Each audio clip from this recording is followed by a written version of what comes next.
Mateus capítulo 21. E olá, muita paz de Deus para a tua vida. Bem-vindo ao nosso estudo bíblico do livro de Mateus, hoje o capítulo 21.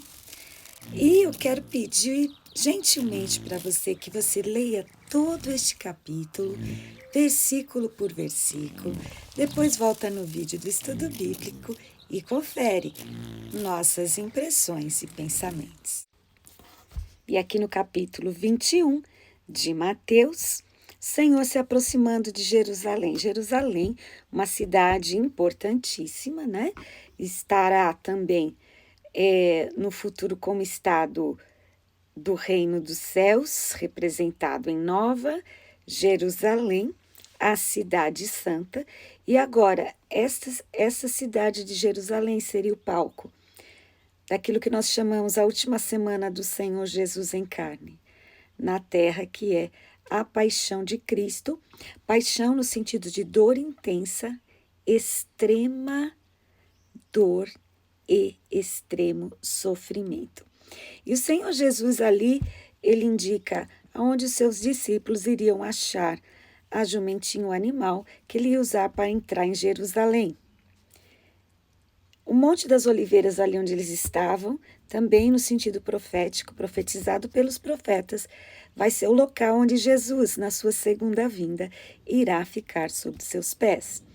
Então, extremamente profética esta citação aqui, que já foi citada também em Zacarias 9:9, que nós devemos ter um olhar profético, porque esse texto nos remete a fatos da eternidade. Então, a gente vai ver aqui que o Senhor vai usar um animalzinho, animal este usado no passado pela realeza, e esse animalzinho iria ser trazido ao Senhor. E o Senhor, montado nesse jumentinho, como foi profetizado, aqui diz, né, versículo 5, manso, eis aí o teu rei, eis aí o teu rei, o rei Jesus, Messias, o Cristo, Messias verdadeiro, verdadeiro rei, né? Então os discípulos fizeram como o Senhor Jesus ordenara, e ele se assentou no jumentinho, e muita gente estendia as roupas, os seus mantos, para que ele passasse por cima, e tinham palmas nas mãos, o que é chamado a entrada triunfal de Jesus em Jerusalém. E as pessoas saudavam o Senhor com as palmas nas mãos. Fato este também relatado no livro de Apocalipse. No futuro também, pessoas em vestes brancas de todas as tribos, povos, nações, línguas, elas estarão com as palmas nas mãos. Apocalipse 7, versículo 9. Mas aqui, esse fato está dizendo que o povo clamava, era uma aclamação ao Rei Jesus. Eles diziam Hosana, que quer dizer salve, salve-nos, também usado no Velho Testamento em algumas referências como aclamação ao rei, o rei que salva, o rei que ajuda, o rei que governa, o monarca, e filho de Davi, mais uma vez, confirmando que ele é o Messias, o rei, e bendito que vem em nome do Senhor, hosana nas alturas. Então, quando ele entrou em Jerusalém, naquele momento, aclamado pelo povo como o verdadeiro Messias, aquela cidade se alvoroçou, e as pessoas perguntavam, quem é este? E a multidão dizia, esse é Jesus, o profeta de Nazaré da Galileia. E nesse momento muda totalmente a situação. Veja aí.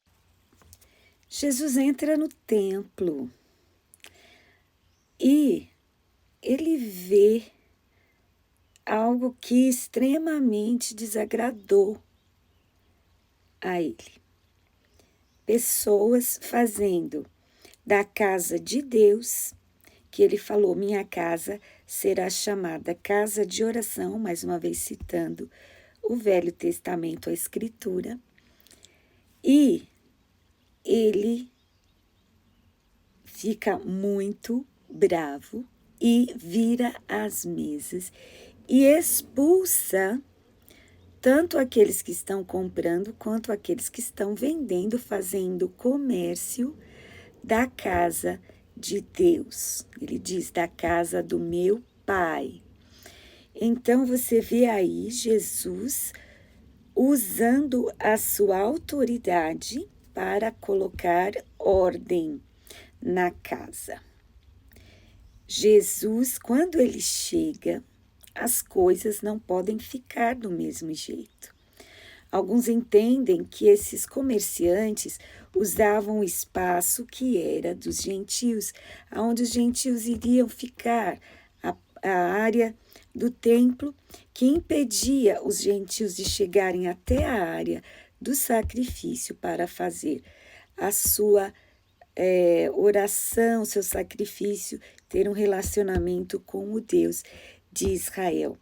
Então, Jesus expulsando aqueles homens ali, aqueles comerciantes, dando realmente uma dura neles, colocando ordem ali, o Senhor Jesus mostrou o quanto ele preza a sua casa e o quanto os homens tratam com leviandade, sem reverência, sem respeito, pensando em si mesmos.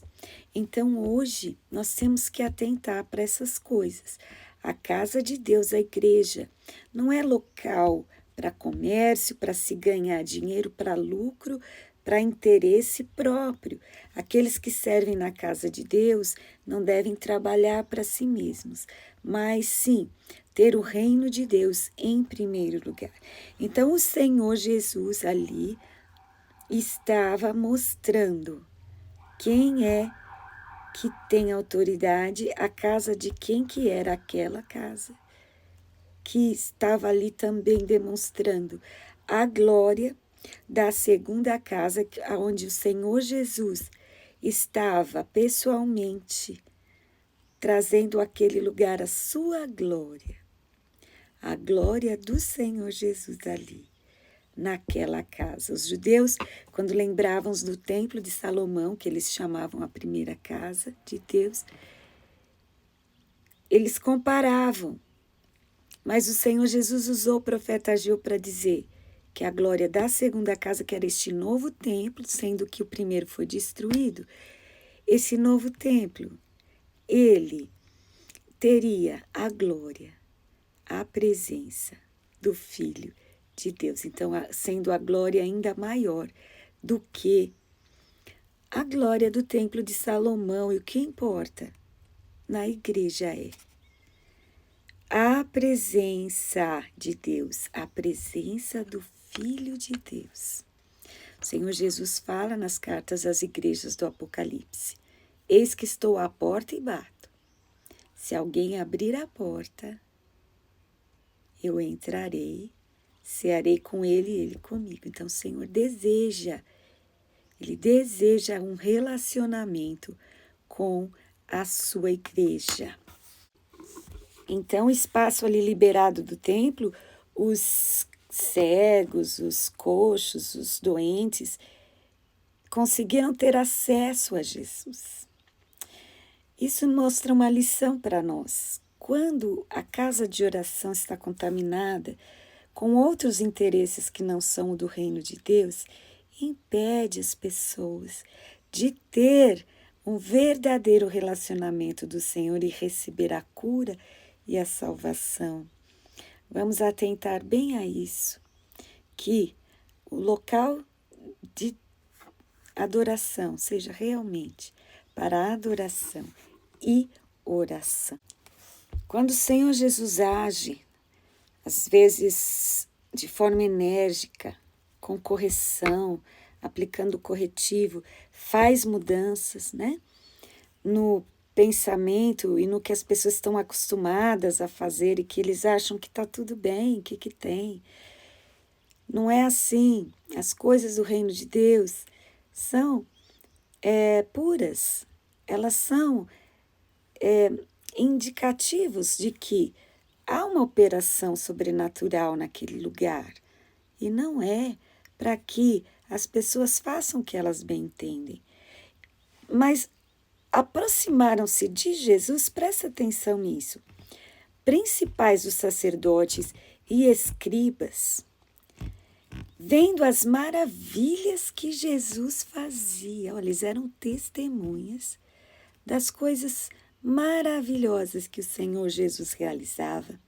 E tinha umas criancinhas no templo, e eu acho essa parte das crianças a coisa mais linda. Crianças no templo. Jesus já tinha usado uma criancinha como modelo para falar para os discípulos que quem não se fizer como uma criancinha no seu coração não vai entrar no reino dos céus jamais. Depois ele, no contrário do que os discípulos estavam querendo, afastando as criancinhas, o Senhor Jesus falou: deixa as crianças vir a mim. E aqui as criancinhas estavam clamando, louvando Jesus, hosana ao filho de Davi. E os sacerdotes se incomodaram. Mas note que eles não se incomodaram com aquela confusão, aquele comércio dentro da casa de Deus. Aquilo lá para eles estava tudo certo, mas quando eles viram as maravilhas do Senhor e as criancinhas louvando, eles se indignaram, eles acharam ruim, ficaram nervosinhos. E foram falar para Jesus: você está ouvindo o que eles estão falando? E Jesus falou para eles: sim. Vocês nunca leram? Pela boca dos pequeninos e das criancinhas de peito tiraste o perfeito louvor. Então aí Jesus outra vez citando as escrituras e o cumprimento da palavra do Senhor. E aí Jesus deixou-os e foi para Betânia, e lá em Betânia ele passou a noite. O Senhor Jesus ali continuando as suas instruções, os seus ensinamentos a Jesus, no caminho voltando para a cidade, ele viu uma figueira. E como a figueira tinha só folhas, ele estava com fome e procurou um fruto. E ele falou para a figueira que ela ia se secar, deu uma ordem que se secasse e que nunca mais ia nascer fruto da figueira, né? E os discípulos se maravilharam que a figueira, Jesus falou para ela secar, ela secou mesmo. Senhor do universo, Senhor da natureza, Senhor e Rei. E ali ensinando uma lição para os discípulos, né? Mais uma vez, que ele disse: se vocês tiverem fé e não duvidar, não só fareis o que foi feito à figueira, mas até esse monte direis: ergue-te, precipita-te no mar. E assim será feito. O Senhor ensinando para eles que eles poderiam sim usar a sua fé no seu dia a dia, no seu caminhar. E ele deu este exemplo. E ele ainda falou no versículo 22, algo poderoso. A gente viu que o Senhor falou que a igreja, o templo, era a casa de oração. Mas isso não quer dizer que você vai orar só na igreja. Você pode orar aonde você estiver. E o Senhor Jesus diz: e tudo que pedirdes em oração, se você acreditar, vai receber. Obviamente, segundo a vontade de Deus, que seja feita a vontade do Senhor. É interessante que Jesus, nenhum dia pôs ordem no templo, na sua casa, na casa do Pai, e no outro dia ele voltou lá. no mesmo lugar, no templo. Penso eu que para ver se continuava tudo em ordem. E se achegaram dele mais uma vez os príncipes dos sacerdotes e os anciãos do povo, e perguntaram para ele, com que autoridade fazes isso? E quem te deu tal autoridade? E Jesus, o Mestre, o Senhor, falou para eles assim: eu também tenho uma coisa para perguntar para vocês. Se vocês me responderem, eu também respondo qual autoridade que eu tenho para fazer isto.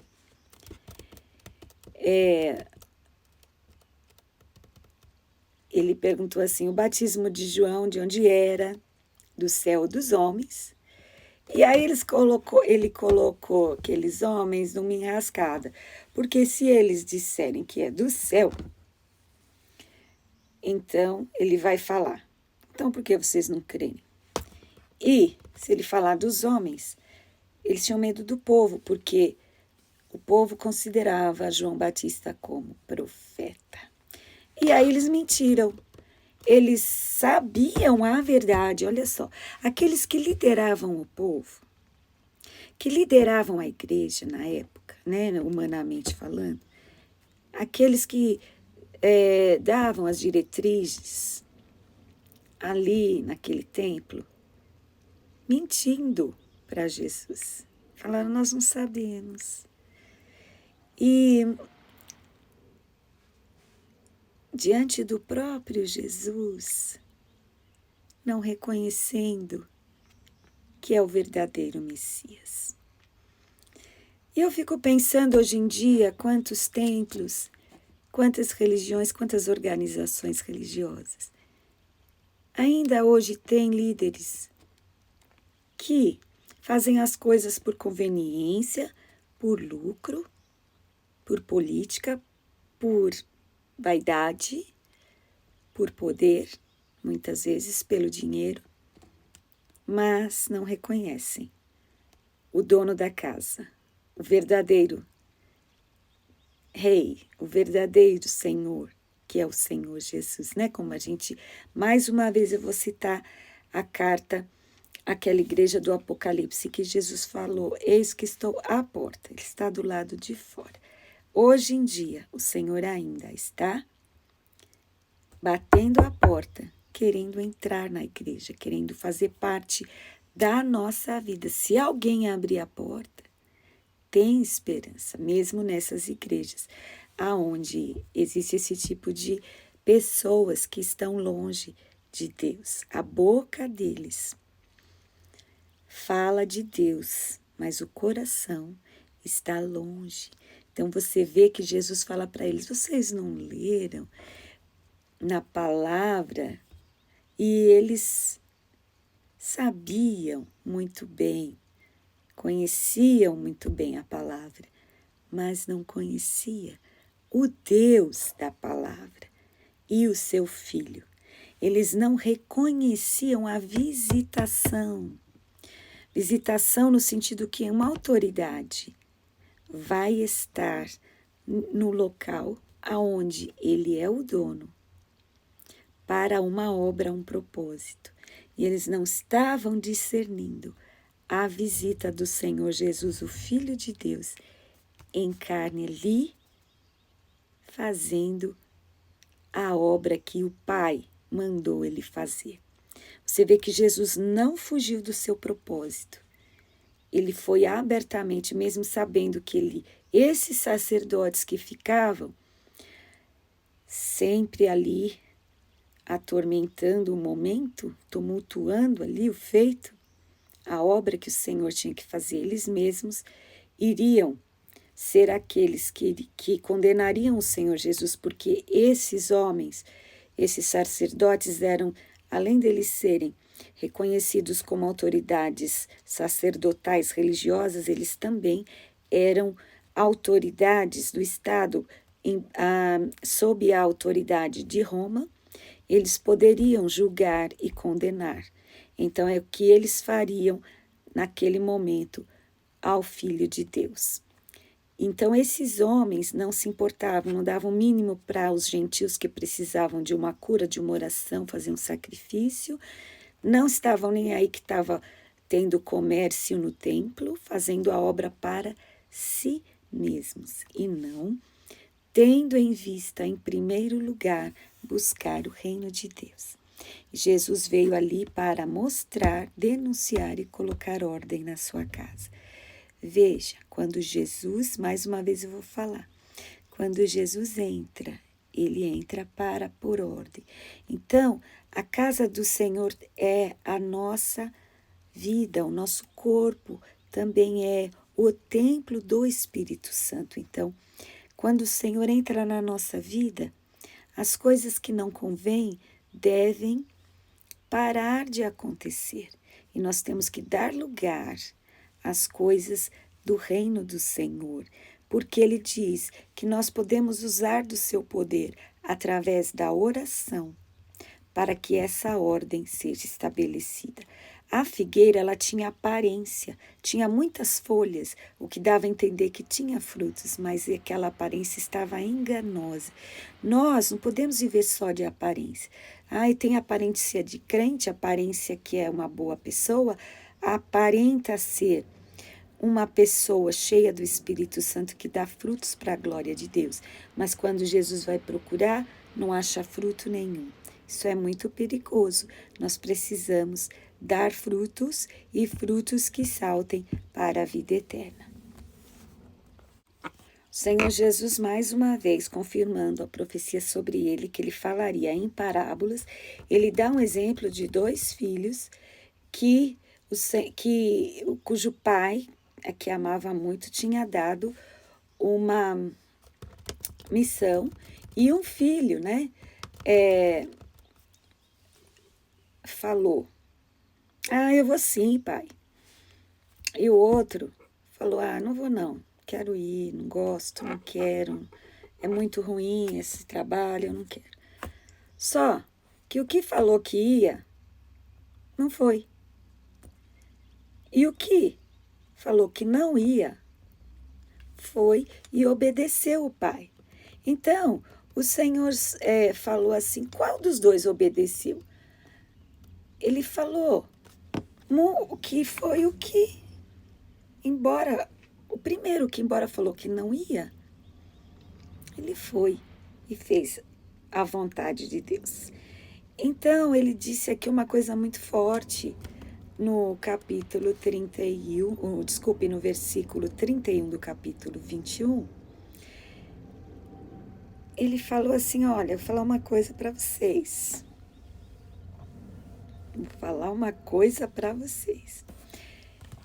Tem prostitutas e publicanos que vão na frente de vocês no reino de Deus. Então, prostituta e publicano eram pessoas que o povo olhava de cima para baixo, olhava assim com desprezo, pessoas à margem da sociedade. Os publicanos eram considerados traidores, porque, embora sendo judeus, eles ficavam do lado dos romanos cobrando os impostos dos judeus para dar para os romanos. Então, ninguém gostava de publicano. E meretriz é considerada a pessoa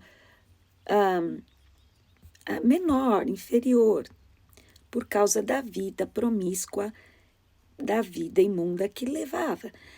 Mas Jesus falou que muitos, olha só, os publicanos e meretrizes estavam ganhando deles no quesito entrar no reino de Deus, porque ao encontrar com Jesus, número 1, eles reconheciam que é o Filho de Deus, o Rei. Número 2, abandonavam a sua vida errada e seguiam ao Senhor Jesus. Paravam de fazer aquilo que não agradava a Deus. Agora, enquanto esses todos bonitinhos, arrumados e edumentados, eles ignoravam ao Senhor Jesus. Estavam preocupados com eles mesmos. E não só ignoravam o Senhor Jesus, como impediam outros de se achegar ao Senhor. Então, olha que forte o Senhor Jesus aqui falando, que não importa quem você é, se você está disposto a crer em Jesus, abandonar o pecado, seguir Jesus, você, sim, vai ser perdoado. Eu e você vamos alcançar a graça do Senhor e entrar no reino dos céus. O Senhor Jesus, claro, ele veio salvar, e é pela graça que nós somos salvos. Não é por aquilo que eu faço ou deixo de fazer, mas uma vez que eu recebi essa graça, que você recebeu essa graça, diz a palavra de Deus que nós temos que mudar o nosso comportamento e andar como Jesus andou. Jesus continua com uma outra parábola e ele quer dizer aqui nessa parábola que as pessoas têm a oportunidade de obedecer ao Senhor e fazer a sua vontade. Mas, quando não a fazem, a bênção que era para ser para essas pessoas passa a ser daquelas que realmente creem no Senhor Jesus, se arrependem e sempre fazem, com a ajuda de Deus, segundo a vontade do Senhor, aquilo que o Pai manda que façam. O Senhor Jesus, aqui, né, no versículo 42, ele fala, se refere a ele mesmo como a pedra que os edificadores rejeitaram. Ela foi posta por cabeça. A gente vê em Daniel 2, quando Nabucodonosor teve aquele sonho impressionante. Eu sempre me impressiono como uma estátua, como nenhuma representação. O Senhor ali demonstrou tanta história, tanto tempo. E essa pedra, né, está também profetizada em Daniel. A gente viu já nos estudos do livro de Daniel. Se você não viu, pega aí os estudos antigos para você rever o que é a pedra se referindo ao próprio Jesus, né, naquele sonho de Nabucodonosor. A pedra, ela faz com que aquela estátua caia, se desfaça. É o império babilônico, o império do mal que se cai, né, o império do anticristo. Então, aqui ele está mais uma vez falando, né? Versículo 44, quem cair sobre essa pedra, despedaçar-se-á, quer dizer, vai se despedaçar. E quando a pedra cai sobre a pessoa, vai ser reduzido a pó. E olha que interessante o versículo 45, os principais dos sacerdotes e os fariseus, ouvindo essas palavras de Jesus, eles entenderam que Jesus estava falando deles.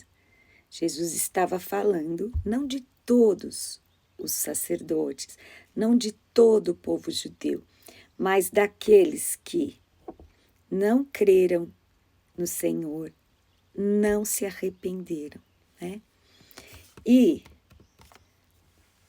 versículo 46, eles já estavam então querendo prender Jesus. Mas tinham receio do povo.